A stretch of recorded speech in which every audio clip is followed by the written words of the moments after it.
It's Shrubat here, and it's time to rank ZA's Megas. Remember to like and subscribe to help the channel and see more content. Mega Barbarical. It uses its many arms to toy with its opponents. This keeps the head extremely busy. I'm not sure whose head this is referring to, but it is actually quite pleasing to look at. Its new color scheme with its limbs being orange and black looks very cool. Its main head is in the shape of the horned hand, which is a common hand gesture to ward off the evil eye, while the other hands look like Hamsa, which are hand-shaped talismans with an eye in the middle, also used to ward off the evil eye. But I'm not sure how all these wards relate to it being a rock and ground type. For some reason, it's giving off Pheromosa energy, and it still kind of creeps me out, so I'll put it in B. Mega Chandelure. One of its eyes is a window linking our world with the afterlife. This Pokemon draws in hatred and converts it into power. I guess that's an improvement, because it used to just draw in spirits for energy. Now it only takes people's hatred. Mega Chandelure now seems to have a queen's crown and a whole new lower level of lighting. But I'm going to be honest, the coloration and overall shape aren't doing anything for me, so it's going into D. Mega Chestnut has fortified armor and a will to defend at all costs. Both are absurdly strong. One of the Megas introduced before ZA released, Mega Chestnut has become a noble warrior king, gaining a crown on its head, a long thick coat, and two shields which can transform into Morning Star-like weapons when needed. I think the additions are very fitting and substantial, so it's going into A. Mega Clefable flies by using the power of moonlight to control gravity within a radius of over 32 feet around it. To be honest, that last part isn't very impressive, seeing how normal Clefable and other Pokemon have the move gravity already, though Mega Clefable looks very cool. It has gained a large hat for some odd reason, and now is sporting a fantastic pair of butterfly wings, making it even more fairy-like. It also seems to be a bit shy about the fact it has become more of a lop-eared rabbit than Lopunny. Overall, I love it, and it's going into A. Mega Delphox. It wields flaming branches to dazzle its opponents before incinerating them with a huge fireball. Mega Delphox apparently is now a real D&D player, and it has gone from the worst starter in its gen to the best in a complete turnaround. The way it utilizes its broom-like flaming branches as it stands majestically truly gives off so much aura it can't be denied. So Mega Delphox is going to have to shoot straight to S. Mega Dragalge. It spits a liquid that causes the regenerative power of cells to run wild. The liquid is deadly poison to everything other than itself. So now Dragalge is a true sea dragon with more branches and leafy appendages, and can also spit carcinogenic liquid. It also has developed some kelp bulbs on its head, making it even better at blending in with marine foliage. Also, I really dig its deep purple coloration, so it's going in A. Mega Dragonite. Mega Evolution has excessively powered up this Pokemon's feelings of kindness. It finishes off its opponents with mercy in its heart. I'm glad it's super friendly and all, but truly they did my boy Dragonite dirty. Move the wings to its back, and it would be so much better. Yeah, I know, Dragonair has wings on its head, so it could just have smaller wings on its head too. But yeah, while it's not the worst, it's going into D. Mega Drampa. Drampa's cells have been invigorated, allowing it to regain its youth.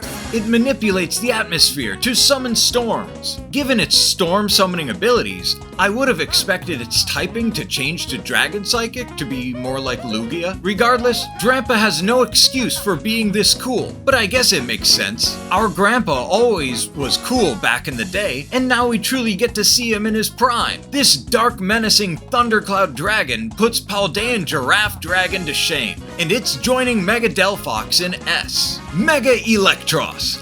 It now generates 10 times the electricity it did before Mega Evolving. It discharges this electricity from its false electric, which are made of mucus. Yeah, those arms are actually fake electric made of mucus, taking inspiration from hagfish or slime eels. And interestingly, each has an electrical polarity symbol on its front. Now we have to recognize it's covered in mucus. That's gross. Despite looking cool, it's going in C. Mega Embor. Brandishing a blazing flame shaped like a serpentine spear, it rushes in to rescue its imperiled allies. So now Embor doubles down on its Zhongfei inspiration, gaining a snake-like spear, which was also wielded by the fabled warrior. And while dragons are certainly important to Chinese imperial imagery, I think the flaming dragon devouring Embor looks a bit odd. So even though it's well inspired, the execution brings it down to a C for me. Mega Eternal Floette. The Eternal Flower has absorbed all the energy from Mega Evolution. The flower now attacks enemies on its own. It's a bit disturbing how the flower seems to be growing into Floette's body, and it apparently has its own sentience. But other than that, there's not much that impresses me about this Mega.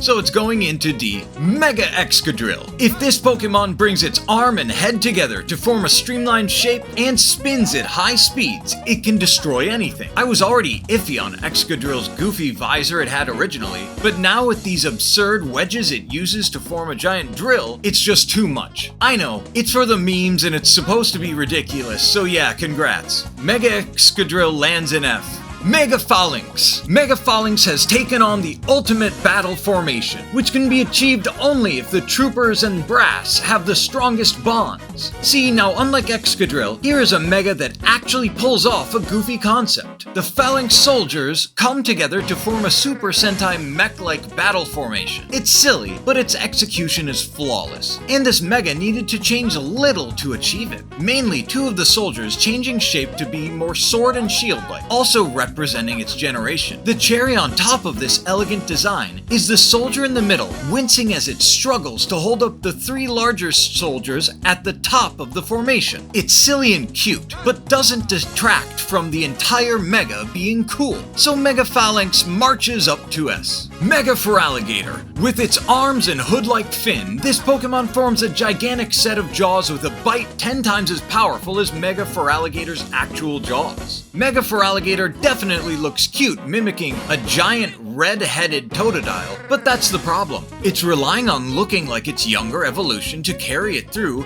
being a Mega. And honestly, I just think that makes Feraligatr seem like it lacks confidence in its own status, and that it needed to rely on the notoriety of its younger form. It definitely doesn't share that with any other Megas that are coming out, but it's still cute, so it's going in B. Mega Frostlass. This Pokemon can use eerie, cold air imbued with ghost energy to freeze even insubstantial things such as flames or the wind. Reflecting its dex entry, Frostlass has a blizzard rolling beneath its robe, and its menacing eyes and long horns emanate malevolence, while its long robe emanates elegance. I think this Mega expands on the themes of Frostlass in the perfect way, just magnifying Frostlass's motifs and making truly satisfying visual improvements on its original form. So Mega Frostlass is going to S. Mega Greninja. This Pokemon spins on a giant shuriken at high speeds to make it float,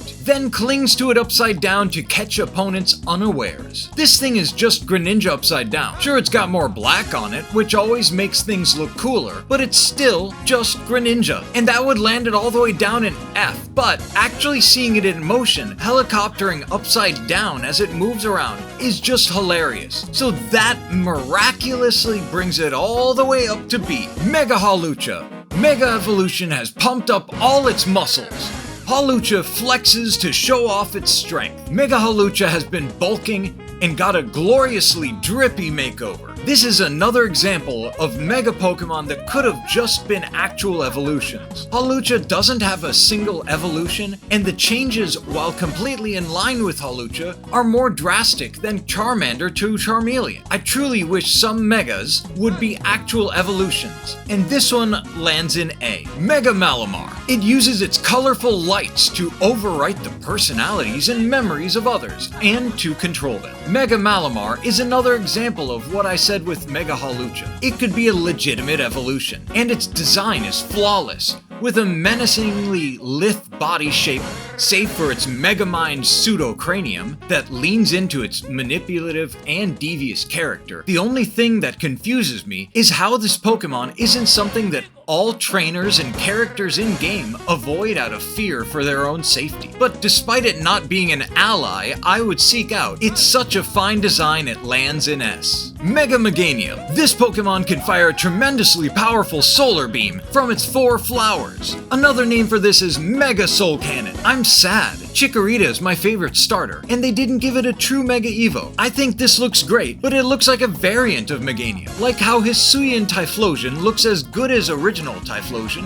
just different. I think it would have been great to have this as Colossian Meganium instead of a Mega, but this doesn't do anything that makes it an expansion and improvement on what makes Meganium Meganium. Sure, it has more flowers, and its feet and antennae are different, but it all comes off as a variance, not an evolution. So it's going in B. Mega Pyroar. This Pokemon spews flames hotter than 18,000 degrees Fahrenheit. It swings around its grand blazing mane as it protects its allies. Pyroar's mane now takes the form of the character for flame, not only meaning heat and light phenomenon, but also figurative flames of love, anger, and passion. It's also fitting that in Chinese the character also carries the meaning of power and influence. Perfect for a kingly lion. But it looks goofy as fuck, so it's going in C. Mega Scolipede. Its deadly venom gives off a faint glow. The venom affects Scolipede's mind, honing its viciousness. So this Pokemon is intoxicating itself. Wonderful. I wonder who was intoxicated when they designed this thing. I don't know why it has a coat of armor on its front, nor why it has 2 massive horns now. And all of that on its front end makes it look like it would just topple over and be unable to recover from face planting in the ground. But its coloration is pleasing, so that barely gets it out of F and into D. Mega Scrafty. Mega Evolution has caused Scrafty's shed skin to turn white, growing tough and supple. Of course, this Pokemon is still as feisty as ever. There's not too much to this one. It's just got some new, or should I say old, clothes. Mega Scrafty looks pretty cool, but it looks like an NPC, not a creature that should be captured, so that's a bit uncomfortable. For that, I think the most I can give it is a B. Mega Skarmory. It flies faster than the speed of sound. After whipping up shockwaves to send enemies flying, it finishes them off with its talons. The coloration of this thing is absolutely gorgeous. I wish normal Skarmory shiny looked like this. That being said, other than the color, the only thing that really changed is its talons, and those look absolutely ridiculous, and there's nothing fun about it. It's just a Skarmory with talons that are way too long, and that is a perfect example of a D. Mega Starmie. Its movements have become more human-like.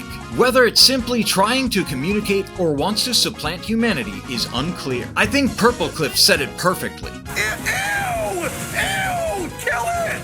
Kill it! Kill it with fire! But it does get a few points because it's Dio walking, so that little bit gets it into D. Mega Victory Bell. The volume of this Pokemon's acid has increased due to Mega Evolution, filling its mouth. If it's not careful, the acid will overflow and spill out. This guy's a goofy goober, a real fun fellow. There's not much to it. He's got too much juice, and now he's big. I don't think much thought went into this one, but at least it's fairly amusing, so it can feel comfortable in B. Finally, we have Mega Complete Zygarde. In response to people's emotions during an unprecedented crisis, Zygarde Mega evolves and calms the situation with its unmatched power. Zygarde apparently thought the best way to calm everyone down would be to take out a massive laser cannon? It must have gone to the US Police School of De-Escalation, because I have no clue what's calming about that. I do like the shade of green and patterns below its shoulders though, so that safely puts it in A. Tell me, how would you rank these megas in the comments? See you in the next one!